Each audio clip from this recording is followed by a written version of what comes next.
अस्सलाम वालेकुम रहमतुल्लाहि व बरकातुहू। कैसे हैं आप सब? उम्मीद करती हूँ कि आप सब खुश होंगे, खुशहाल होंगे, अच्छे होंगे। अल्लाह पाक हमेशा आप सबको खुश रखे, खुशहाल रखे, रहमतों की बारिश हो आप सबके घर में। ये हमारा बेड जी, कल पूरी रात फहद अभी तक सो रहा है। अस्सलाम वालेकुम। और ये हमारी मम्मी है, ये भी फहद के साथ, असल में फहद के साथ ही सोती है। तो कल रात हम 2 बजे तक लगे रहे, लेकिन अभी तक गंद गसड़ घर का ख़त्म नहीं हुआ। अगर आप इस हिस्से को देखेंगे तो ये कितना खूबसूरत दिख रहा है, लेकिन अगर आप इस हिस्से को देखेंगे, हाय, अभी तक पीछे चीज़ें बाकी हैं। तो घर की अभी तक यही हालत है, लेकिन आहिस्ता आहिस्ता घर बनता ही है, आहिस्ता आहिस्ता। तो आहिस्ता आहिस्ता हम घर बना रहे हैं। इरहा के कमरे की आदत तो अभी मैं दिखाऊंगी नहीं, क्योंकि अभी तक वैसे ही है, बेचारी कार्टून देख रही है। मैं बनाने लगी हूँ नाश्ता फाहद के लिए, क्योंकि उसे जाना भी है, मैं भी खाऊंगी। और अभी अभी हम लोग उठे हैं, और ख़ास ये व्लॉग बनाने की 2 मकसद हैं। एक तो एक कमेंट का जवाब देना, बहुत ख़तरनाक वाला, यानी कि बहुत अच्छा वाला कमेंट था, उसका जवाब देना है। और एक आज मैं इस व्लॉग के लास्ट में आपको दिखाऊंगी, जब मैं प्रोग्राम करती थी तो बहुत से फ़नकार आते थे मेरे प्रोग्राम में, बहुत से खूबसूरत फ़नकार, जिनका फ़न ओए होए होए लाजवाब था। प्रोग्राम की एक झलक दिखाऊंगी जो मैंने बनाया अपने मोबाइल से था, लेकिन वो जो फनकारा है, ओह उनकी आवाज। तो नाश्ता तो मैंने कर लिया, पी रही हूँ चाय। इन फनकारा का नाम है समीना नूर। आय हाय क्या गाती है जालिम की बच्ची। तो खैर मैं आपको दिखाती हूँ समीना नूर की एक झलक, देखें और खुद फैसला करें कि कितनी बड़ी गायिका है। चले देखते हैं। अस्सलाम वालेकुम रहमतुल्लाहि व बरकातुहू। मैं माहलिका बलोच, और आज मैं मॉर्निंग शो में से करती हूँ, आपको पता है मैं होस्ट भी हूँ। लेकिन आज जो हमारी मेहमान आई है, जो हमारी गेस्ट आई है, वो एक ऐसी गायिका है, ऐसी सिंगर है, जिनकी आवाज में एक ऐसा फन है कि रूह तक को वो आवाज छू जाती है। तो हमारे साथ है Sameena. Thank you so much Sameena Noor. अच्छा, समीना नूर जो है वो बहुत बड़ी गायिका है। तो आपको मेरी बात पे यकीन नहीं आ रहा होगा, लेकिन ये जब गाएंगी तब आपको महसूस होगा कि क्या चीज है यार, क्या चीज है बहन। Thank you so much. चले जी, मैं आपको मैडम का एक बहुत ही खूबसूरत गाना सुनाऊंगी और आप ही की नजर करूंगी, ठीक है? देखिए तो कम से कम निगाह जोर सही, देखिए तो कम से कम सितम भी कीजिए, सितम भी कीजिए, लेकिन जरा करम से कम, देखिए तो कम से कम निगाह जोर से, देखिए तो कम से कम, हमें तो कोई भी तुम सा नजर नहीं आता, हमें तो कोई भी तुम सा नजर नहीं आता, मगर तुम्हारी कसम अपनी चश्मे से, देखिए तो कम से कम निगाह जोर सही, देखिए तो कम से कम। ओहो, बहुत बहुत शुक्रिया कि आप आए मेरे प्रोग्राम में, और मैं प्रमोट होगी इससे। चलिए शुक्रिया, थैंक यू। खास उस मकसद पे आते हैं जिस मकसद से मैं ये वीडियो बना रही हूँ। मेरे भाई ने एक कमेंट किया है, आमिर बलोच 7977 उनकी आईडी है, और कमेंट में भाई मुझसे पूछते हैं, क्या आपके शौहर गवर्नमेंट जॉब करते हैं या प्राइवेट जॉब करते हैं, किसी से उधार लिया है या अपने पैसों से ये सारे सामान लिए हैं। आमिर भाई का ये कहना है कि मैं यूरोप रह के आया हूँ, इतने सारे सामान एक साथ लेना तो नामुमकिन सी बात है। उनके मफहूम में बता देती हूँ। तो जनाब मुझसे ये पूछ रहे हैं कि मेरे हस्बैंड क्या जॉब करते हैं, क्या उन्होंने किसी से उधार लिया है। आमिर भाई, मैं आपका जवाब ज़रूर दूंगी, लेकिन उसके बाद अगर मैं आपको एक सलाह दूं तो बहन समझ के वो सलाह ले लीजिएगा। ये सलाह सिर्फ आपके लिए नहीं बल्कि हम सबके लिए होगी। सबसे पहले आप यूरोप अगर रह चुके हैं तो आपको पता है कि यहाँ पे कोई कक कुछ नहीं देता, तो इतनी बड़ी रकम जिससे ये सामान आया है कैसे दे सकता है? उधार कोई कैसे दे सकता है? स्मगलिंग यहाँ पे हो नहीं सकती क्योंकि बहुत सख्ती है रूल्स, और हो नहीं सकता कि कोई बंदा स्मगलर हो। तो हाँ, भिखारी हम है नहीं क्यों। तो राह बची एक सेविंग की। तो जनाब हम तकरीबन 1.5 साल से घर की जद्दोजहद में हैं। हमारा बहुत मुश्किल से ये काम हुआ है क्योंकि कुछ ऐसे मामलात हो गए थे गलती से कि हमारा बहुत मुश्किल था। तो अल्हम्दुलिल्लाह हमने वो सफ़र बहुत मुश्किल से गुजारा। तो एक रास्ता बचता है सेविंग का, तो मेरे हस्बैंड ने सेविंग की है। और आपको एक और बात बताती चलूँ, मैंने व्लॉग में भी बताया था, हम कोई महंगी चीज़ें नहीं मंगा रहे हैं। ये हम ऑनलाइन ऑर्डर करते हैं, और ऑनलाइन आपको पता है कि आपके पास ऑप्शन होते हैं रिजनेबल की, आपके पास ऑप्शन होते हैं कम दामों में चीज़ें खरीदने की। तो हम लोग तकरीबन ऑनलाइन ऑर्डर करते हैं। अपनी जॉब है माशाल्लाह अल्हम्दुलिल्लाह, इतना कमाते हैं, बल्कि सिर्फ मेरे हस्बैंड नहीं, मेरी पूरी फैमिली में अगर आप जाएंगे तो ये इतने शौकीन हैं घर को सजाने के कि मेरे हर देवर का घर आलीशान घर है। यानी हमारे घर में तो कुछ भी नहीं है, कुछ भी नहीं, अल्लाह पाक उनको और दे। ये भाई जो हैं घर को सजाने में बहुत दिल रखते हैं। तो खैर, अब भाई मैं आपको एक सलाह दूंगी। आपको पता है हम मुसलमान हैं और हम कुरान पे यकीन करते हैं, तो हाँ, कुछ अमल हमारे ऐसे होते हैं जो हमारी नीयत पे खोट लाते हैं, और नीयत में खोट आना यानी कि खुदा से दूर जाना है।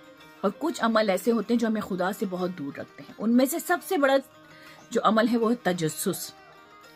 नॉर्मली हम किसी के घर जाते हैं, हम कोई उनके घर की सी चीजें देखते हैं तो हम नॉर्मली कहते हैं माशाल्लाह, अल्लाह पाक और दे, और हम किसी चीज को गौर और फिक्र से नहीं देखते कि कौन सी चीज कितने की आई है, कौन सी चीज कौन से ब्रांड की है, हाय कहाँ से पैसे आए होंगे।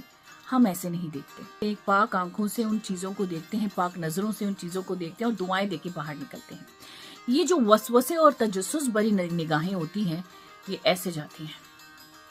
ये मैं सिर्फ आपको नहीं कह रही, बहुत से लोग हैं, हाय पता नहीं कहाँ से इतने पैसे कहाँ से आए होंगे। भैया हलाल की कमाई में इतनी ताकत तो नहीं है। तो इसलिए अल्लाह पाक ने सूरह नास नाजिल की ताकि हम इसको पढ़ के अपने दिल की और अपने ऊपर जो वसवसे हैं उनसे अल्लाह की पनाह लें। तो ये जो वसवसे भरी फितरत होती है, इनसे आपको बचना चाहिए भाई।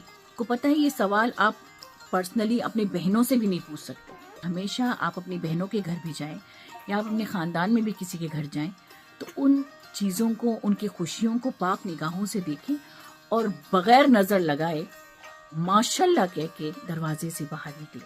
हम सबको अगर ये महसूस हो कि हमारे दिल में कोई ऐसी चीज़ है जो हमें अपने रब से दूर कर देती है, तो हमें उस पर काम करना चाहिए बहनों और भाइयों। और जब बच्चे घर में मौजूद हों तो सफाई की तो तवक्को ही नहीं कर सकते। ये देखिए, इसका कमरा है, इसके कमरे में हमने कार्टून लगाया, लेकिन फिर भी इसने सारे तकिए मकिए चकिए खिलौने यहाँ पे लाके रख दिए। इरहा इरहा बुरते कमरा बुरो शबर मंगुशे शबर इरहा अंग्रेजी चुक। और आज का मौसम तो बड़ा ही प्यारा है, न सर्दी और न गर्मी। और इस बंदी के हाथ बांधना बहुत ही मुश्किल है। मेरी इरहा थी और मेरी इरहा जो है उसके हाथ में बांधा नहीं करती थी क्योंकि बेचारी ज़्यादा ना तंग करती थी, ना रोती थी, ना हिलती थी, बस दूध पीना था तो शोर मचाती थी। उसके अलावा तो इरहा मुझे तंग ही नहीं करती थी। लेकिन ये मैं इसे बांधना भी नहीं जानती बहनों। और यकीन कीजिए मैं बहुत थक जाती हूँ। आप लोग मुझे कहते हैं कि रोज व्लॉग बनाया करो, इनके साथ नामुमकिन सी बात है। एक तो मुझे आप लोग समझ में नहीं आते। जब छोटा व्लॉग बनाती हूँ तो कहते हो कि व्लॉग बहुत छोटा है। जब मैं तवील कुछ बनाती हूँ वीडियो तो आप लोग कहते हैं बहुत ज़्यादा तवील वीडियो है। अब मुझे समझ में नहीं आता कि मैं क्या करूँ। मैं आपको एक बात बताती हूँ, जब मैं बहुत मोटी थी, जब मैं नई नई इस इंडस्ट्री में आई थी वश चैनल में, मैं बहुत ज़्यादा मोटी थी। पता नहीं कैसे मुझे होस्टिंग मिली। जब होस्टिंग करने लगी तो सबने कहा मोटी हो मोटी हो। पीटीवी का पहला प्रोजेक्ट उन्होंने मुझे देखा नहीं और दे दिया। और जब मैं पीटी भी गई तो सबकी आंखें फटी की फटी रह गई, भाई इस बम के गोले को अब कौन संभाले। और मुझे कैरेक्टर भी कोई मेन मिला था। खैर बलोचियत के नाते वो कल्चरल एक फील होता है कि अब क्या करें, ठीक है बंदी है चला लेते हैं। तो मुझे वो ड्रामा मिला, सबने कहा पतली हो जाओ पतली हो जाओ। फिर भी मैंने कोई अपने दिमाग पे कोई ये बात सवार नहीं कि मैंने कहा मैं मोटी हूँ और मैं मोटी हूँ, और मोटी होना कोई बुरी बात नहीं है। अभी भी मैं कहती हूँ मैं जैसी हूँ मैं वैसी हूँ और मैं बहुत खुश हूँ। लेकिन उस वक्त मुझे याद है मैं गोलगप्पे खा रही थी और एक बंदी आई, उसने मुझे कान में कहा सांड। असल में वो मेरे भाई की दोस्त की बहन थी। उसने मेरे कान में जब सांड कहा, मुझे यकीन नहीं आया कि किसी ने मुझे सांड कहा। कोई इतना बदतमीज नहीं हो सकता। तो खैर गोलगप्पे के सामने गन्ने के का जूस वाला था और इस तरफ दही वाला था। मुझे अब तक याद है वो दही वाले के पास दही ले रही थी और मैं जूस पीने के खड़ी ही हुई थी कि उसने मुझे ऊपर से नीचे नजरें ऐसे करके देखा, पूरी की पूरी सांड हो गई हो। हाय मैं बहुत बेइज्जत हुई बहनों।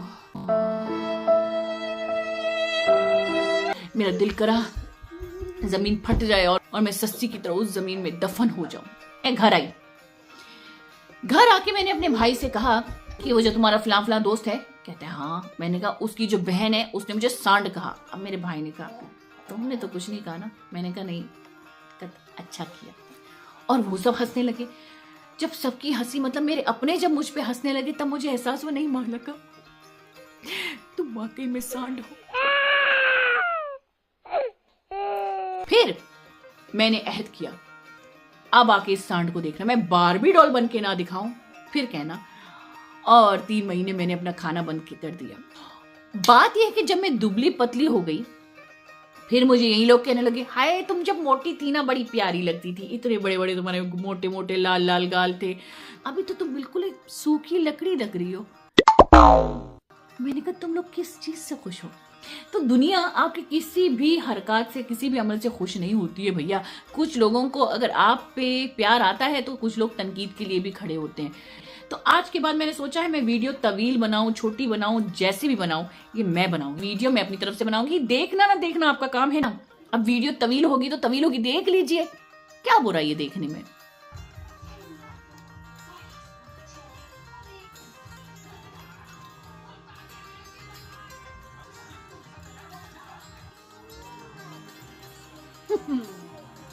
इल्हा के बाल तो पोनी हो ही नहीं सकते क्योंकि अभी तक पकड़ में नहीं आ रहे, लेकिन इल्मा की छोटी छोटी पूनियां हो गई, इतनी प्यारी लग रही है माशाल्लाह। हाय मैं पहले इल्हा के बाल जो है वो मैं करती थी डिज़ाइन, तो यहाँ पे सब हैरान हो जाते थे कि तुम कैसे डिज़ाइन करते हो, इतने इतने से तो इसके बाल हैं। लेकिन अब मेरे पकड़ में नहीं आते, जब आएंगे ना पकड़ में तब बनाऊंगी डिज़ाइन।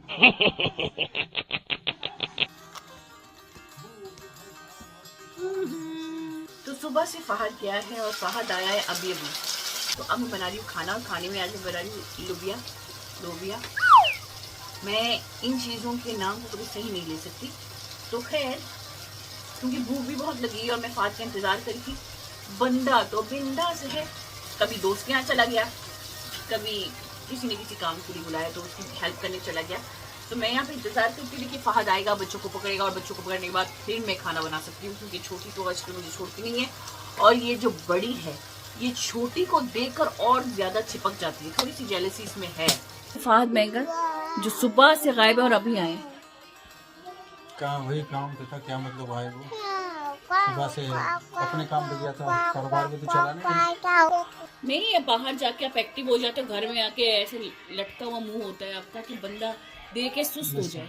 यार बाहर काम करता हूँ, वही खाना माना बनाते हो, मतलब घर के काम जो घर को सजा रहे हो, ये वो लगाना पिलाना, उसका क्या है? वो तो आप खुद मुझे छोड़ते भी नहीं हो। आप कहते तुम्हें आता नहीं है, तुम जानती नहीं हो। तुम खुद भी कहते हो कि तुम्हें नहीं आता, तो ये सब कौन सा बात है? जानते नहीं, करते हैं काम, बस ऑलमोस्ट घर का हो गया सब कुछ अल्हम्दुलिल्लाह। बेड भी आ गया, अभी सिर्फ कबर्ड का हो गया सेटअप और थोड़ा सा टचअप मांग गया घर का, बाकी अल्हम्दुलिल्लाह सब कुछ हो गया। थोड़ा रेस्ट करना मांगता है बस। अभी तो हम लोग इसी तरह उलझे हुए हैं और घर तकरीबन बन गया है, लेकिन अभी तक घर में काम बाकी है। और मैं अब बस खाना मेरा रेडी हो गया है तकरीबन। मैं खाना कैसे बनाती हूँ फादी? जबरदस्त। जबरदस्त तो नहीं बनाती, जबरदस्ती मत करो। मतलब खाना अच्छा है तुम्हारा, टेस्टी माशाल्लाह। जैसे तुम खाना टेस्टी बनाते हो वैसे तुम मुझे मामू अच्छा बनाती हो। तुमने मुझे ये नहीं बताया अभी ईद को बड़ी ईद आ रही है, बकरा लाएंगे, बांधेंगे कहाँ पे? लाने की क्या जरूरत है? अच्छा मतलब मैं तुम्हारी कुर्बानी नहीं दे सकता, ऐसे मत बोलो, पागल हो क्या? मैं बकरा नहीं हूँ। भाई अब मैं क्या बोलूं? बोल दो गाय हो। मैंने नहीं बोला, तुम अपने आप को कह रहे हो। मैं सिर्फ, तुमने अपने आप को खुद बोला, मैंने तो कुछ नहीं बोला। अब इल्जाम मेरे ऊपर नहीं आना चाहिए। मर्द कौम कभी औरत को कहता है कि औरत नाजुक है, औरत नादान है, औरत बेवकूफ़ है, और कभी हमें लोहा समझ के ट्रीट करता है। इनकी तो एक जबान नहीं है। या तो हमें औरत समझ के, मासूम समझ के, नाजुक समझ के आराम से हमें ट्रीट करो, या फिर वाकई में पहलवान समझ के पहलवानी दो हमें घर की। तुम लोग को पहलवानी हम लोग देते नहीं है, फिर भी पहलवानी करते हो तुम। ये तैयार हो गया हमारा सालन। मैंने बिल्कुल भी नहीं दिखाया कि मैं कैसे बनाती हूँ, क्योंकि बहनों आप मुझसे ज़्यादा होशियार हो, मुझे पता है। और सब्ज़ी बनानी किसको नहीं आती? मुझे नहीं आती थी, बस बना लेती हूँ कुछ ना कुछ। चले अब खाते हैं खाना, उसके बाद पीती हूँ चाय, उसके बाद आराम से हम लोग कोई फिल्म देखेंगे। अपना ख्याल रखिएगा, अपनों का ख्याल रखिएगा, और अपने माँ बाप का ख्याल ज़रूर रखिए। अल्लाह हाफ़िज़।